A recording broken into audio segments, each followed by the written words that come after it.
I mean, I don't know what else to tell you guys, okay? That is the key. That is the razzle dazzle that will make you stand out from the rest of the crowd.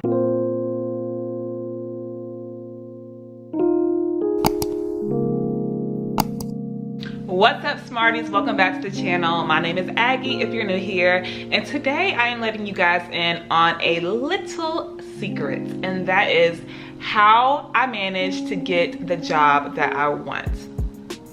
Okay? And this does not mean having the strongest resume. It does not mean having the most experience.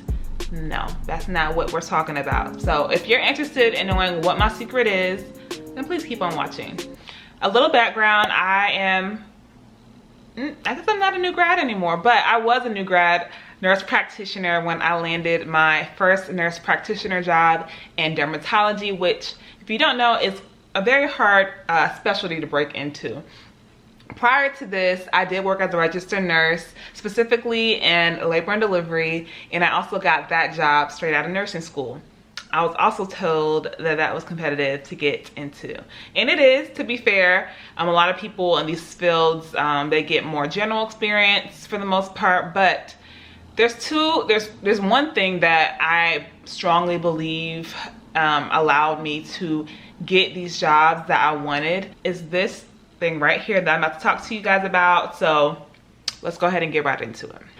The secret to getting the job that I want is 2 words, and that is follow up. Now, before you click out of this video, okay, because you might be like, really, Aggie, follow up? That's the secret, follow up? Yes, that is the secret, following up. Now, let me go into detail as to what I mean when I say that, okay? Now, whenever you apply for a job, you have to follow up not once, not twice, but until you get an answer. And even then, if they say, oh, I'm sorry, we appreciate your interest in this position, but unfortunately you do not have X, or, you know, unfortunately we went with so-and-so, guess what you're gonna do? If this job is something that you really, really want, you're going to say, thank you, please keep me in mind if anything changes, or if any new opportunities come up where you feel like I'll be a good fit. You're gonna say that, but then you're actually going to do it. You're going to wait, depending on the position. So say, for example, you apply for this role, you haven't heard back. You're gonna reach out to this company maybe in a week to see if they got your application, okay? If they got your application, then they say they're reviewing other applications. Tell them thank you, express your interest to them, and say, I look forward to hearing back from you. I'll try reaching out again, maybe in another week or 2. Okay, you see what I'm putting down here? So now they're like, oh, this person is serious, okay? And even if they tell you, unfortunately, you do not meet the requirements for this job, we're really looking for someone who has more med-surg experience or more general experience, you're going to say, thank you so much for your feedback. You know, you're gonna say, you know, please let me know if anything changes. And then guess what you're going to do? You're going to do whatever it is that they say they wanted. If this is a job you really want and they say you need to have this first, you need to go ahead and get that thing first. If that specific company is who you want to work for, that specific practice is who you want to work for, you're gonna go do whatever it is that they say they need. Maybe they didn't specify the number of years experience you need. If they say that you need a little bit of experience, go get that little bit of experience, and then you're gonna go reach back out to that company again and say, hey, I did what you said you needed. I did what you said you required for this role.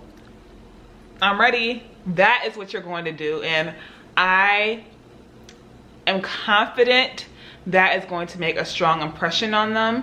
And even if they don't have an opening then, I bet you they will consider opening up a role for you, okay?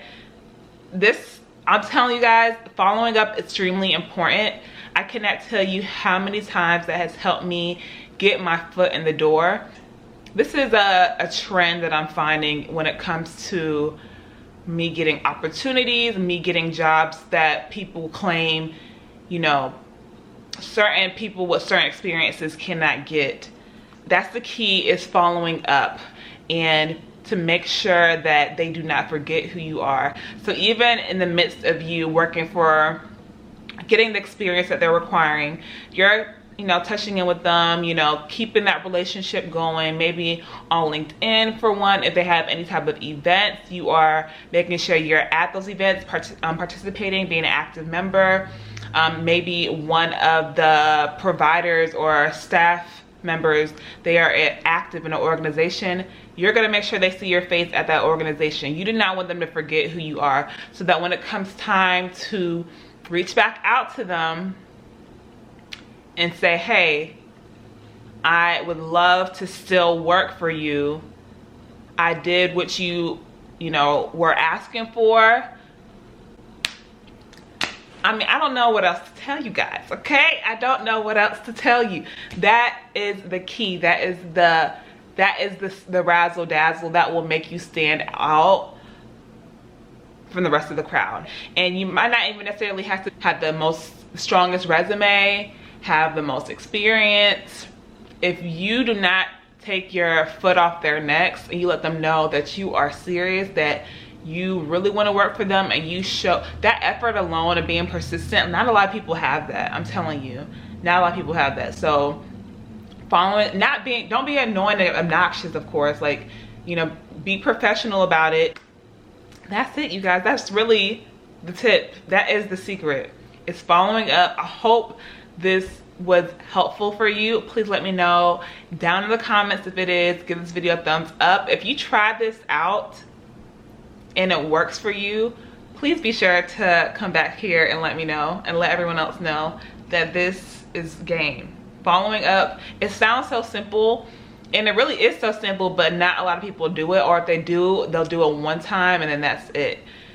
If you want something and you want it bad, you have to let that reflect in your actions, and that includes following up and persistently doing just that, following up and making sure they don't forget who you are. That's all I got. Comment down below if you want more videos like this where I'm giving you tips on getting the job of your dreams. I do have a video on interview questions that are often asked and how to answer that. I'll link it down below. And I will see you all on the next video. Bye.